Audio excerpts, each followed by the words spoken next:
Excessive force caught on tape. Now the former Hamilton County Corrections officer who shoved a 61-year-old inmate headfirst into a concrete wall has been indicted and arrested for his use of force. Police arrested Jason Mize after a federal grand jury indicted him for depriving a 61-year-old former inmate of his rights. That's right. The 9 on Your Side I-Team uncovered reported the incident that is just about a year ago. Chief investigative reporter Craig Cheatham is here with the exclusive details. Craig and Kristen, the I-Team's investigation revealed that the sheriff's office had determined that Mize had used excessive force 4 times beginning in 2008. In 2012, a Hamilton County lieutenant expressed concerns about Mize's use of force. The latest incident, the one that prompted his indictment and arrest, also caused the most damage. Video recorded at the Justice Center in August 2016 shows corrections officer Jason Mize pushing 61-year-old inmate Mark Myers headfirst into a concrete half wall. A sheriff's office internal affairs investigator described Myers as frail. Mize, on the other hand, was a 30-year-old power lifter. After Myers fell, Mize slammed the cell door so hard it didn't close.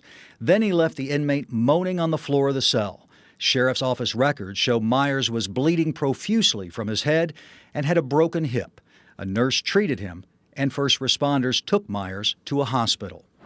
The Sheriff's Office Criminal Investigation Unit referred the case to the Office of Hamilton County Prosecuting Attorney Joe Dieters. Last summer, the I-Team discussed the case with Sheriff Jim Neal and Chief Deputy Mark Schoonover. Is it fair to say that the Sheriff's Office had determined that a crime had occurred? We felt it. We believed that it occurred, and that's why it was referred to the prosecutor's office. We did our job. We did what we had to do. The prosecuting attorney's office declined to present the case to a grand jury, and Dieters would not comment on the case. Jason Mize resigned as a Hamilton County Corrections officer in February 2017, 6 months after the incident and just 1 week after the I-Team received his personnel file from the sheriff's office. He was facing termination. It never happened because he resigned.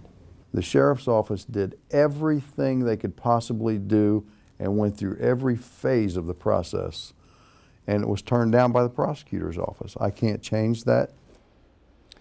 Hamilton County recently agreed to pay Mark Myers $500,000 to settle the federal lawsuit that Myers filed against Jason Mize and Sheriff Jim Neal. We have just received a statement provided by Mark Myers' attorney.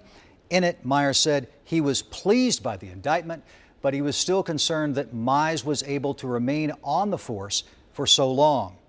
We have not been able to get in touch with Jason Mize. He has never responded to our repeated requests for a comment. Kristen?